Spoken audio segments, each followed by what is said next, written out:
Hi class, my name is Marta and today I will be taking you on a journey beyond the class and into the sky.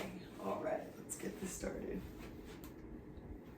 So, we all know that feeling you feel of simultaneous excitement, anxiousness, a little bit scared, a little bit sweaty too, to present in front of the classroom. So, this same feeling of just anxiousness but excitement at the same time occurs up in the sky at 13,000 feet when you're about to skydive. So whether it be a new jumper or an experienced one, we all feel it to a certain degree. I'm sure as an experienced speaker, they still feel nervous at times going up on a stage, and especially for a new up and coming speaker, just like us in our communications class, feeling a little nervous, but a little excited and ready to get this going.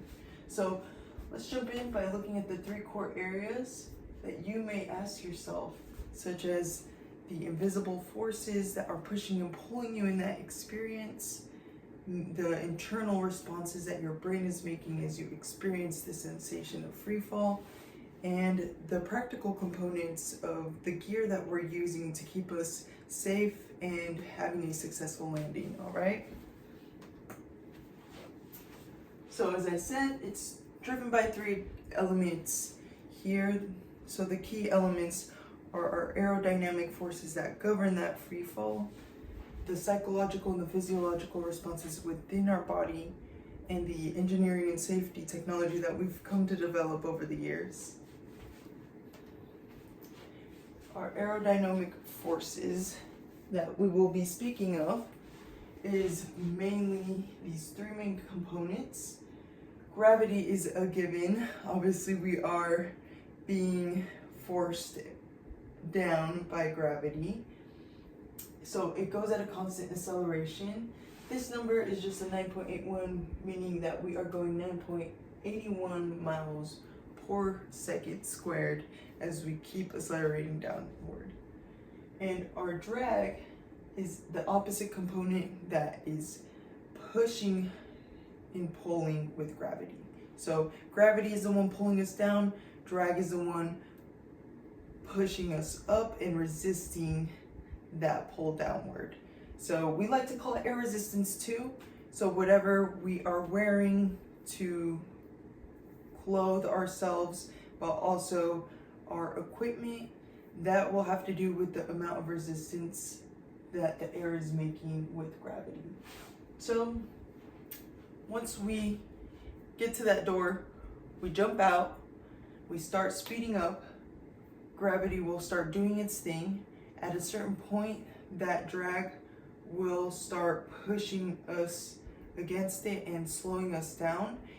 We like to call this terminal velocity. At a certain point, you will be having a stable speed of around 120 miles per hour, which we like to call lift and stability.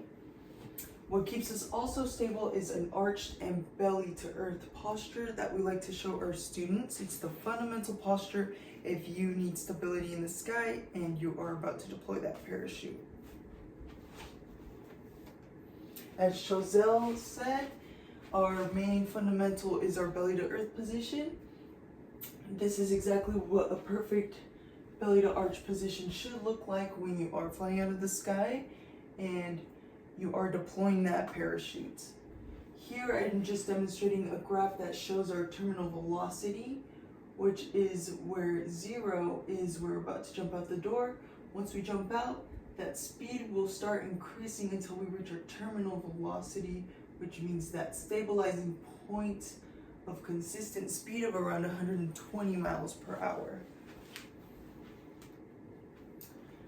Following component that we all love to talk about in the skydive community is our physiological and our psychological responses to this experience while we are experiencing it. Especially as a newer jumper, this one will be really emphasized. So basically, to give you a simple rundown, our cortisols will increase by around 150 to 200% according to Roca Rubio. Roca Rubio also says that our heart rate will peak around 170 to 180 beats per minute, which is something I have personally experienced as a newer jumper. Having an Apple Watch, it'll constantly tell you if my heart rate is increasing, and it has. Even when I am an experienced jumper now as a coach, I will still feel a sense of heart rate increase when I'm trying out new things with newer jumpers, just because they are less experienced and I have more responsibility on me. Now the third component, which is like the fun one to talk about, is the emotional shift we feel once we jump out of that door. So once you're out of that door, all that anxiety, that nervousness that you felt is all transmuted and translated into that free fall. And eventually when you're under canopy with your instructor, you will feel a high sense of euphoria. This is actually commonly reported, and it will even have you in an increased mood from days afterwards all the way to weeks, even months for some people. So this right here is just a graph just to give you a little visual overview of what I mean by that feeling. So first time jumpers are great jumpers. Their feeling of a high will increase up until that peak point when they jump. That adrenaline rush will stay at its highest, and then it'll keep staying stable even an hour, a day. For some people, it's even a week, like I said. For experienced jumpers, it's a little bit different scenario. They will get an increase of a high, but it'll drastically go down quickly just because they have experienced it many times before, and especially if they are a senior in the sport, it has really become so normal for them that the thing that we should start worrying about is our complacency rather than our fear of just jumping, because we will tend to get comfortable. It's important to check ourselves before we wreck ourselves. Finally, our engineering and our safety systems that go with our equipment that we wear every time we're going to land on that ground. So main component is the canopy inflation that begins once we deploy that parachute. There's an optimal shear modulus, which has its limits of around 0.15 miles per second. So what this basically does, it's an opening shock that reduces the speed of that deployment, just so that it prevents any type of injury from happening when we deploy. It'll keep us at around 3 to 4 Gs, which is a safe and manageable amount of G-force, such as Sun et al. Has said. Now, our reefing lines are our stage deployment that smooths that peak deceleration that I am speaking of with that canopy inflation. So it'll start decreasing that speed with the help of our lines. Now, the third component, which is one of the very most important components that keeps us safe if that first main canopy does not open for any reason at all, we have a second parachute that is called a reserve. So what the reserve does, it comes out if the first canopy did not open at all, or it did open but it's a little funky and you just do not trust to fly it and land it safely. It's better to be safe than sorry. And then we also have a device called an AAD, which stands for Automatic Activation Device.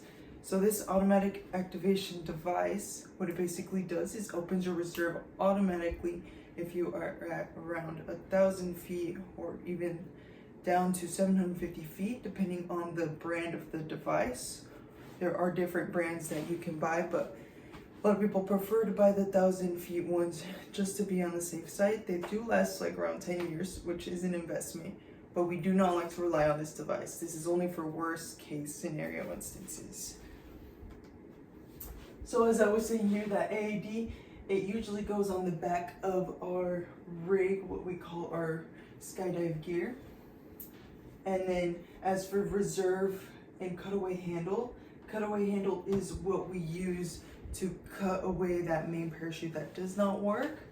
And if for any reason we did not open that main at all, we can go straight to reserve handle. So what the reserve handle does, it pulls out that reserve for you manually, as opposed for waiting for that AAD activation device to open it for you. And now over here, I just have a diagram of a main canopy to show you what I mean by reefing lines. These lines right here are the reefing lines that cause that friction so that you do not feel too much pull on deployment, and it'll open up your cells individually and at around 3 to 4 Gs, like I said. So, as we've seen, skydiving blends a factor of physics, human biology, psychology, and engineering. So those aerodynamic forces, the physiological and the psychological responses, and those engineering and technology safety systems come together to play and make skydiving a possible experience for humans to fly in the air.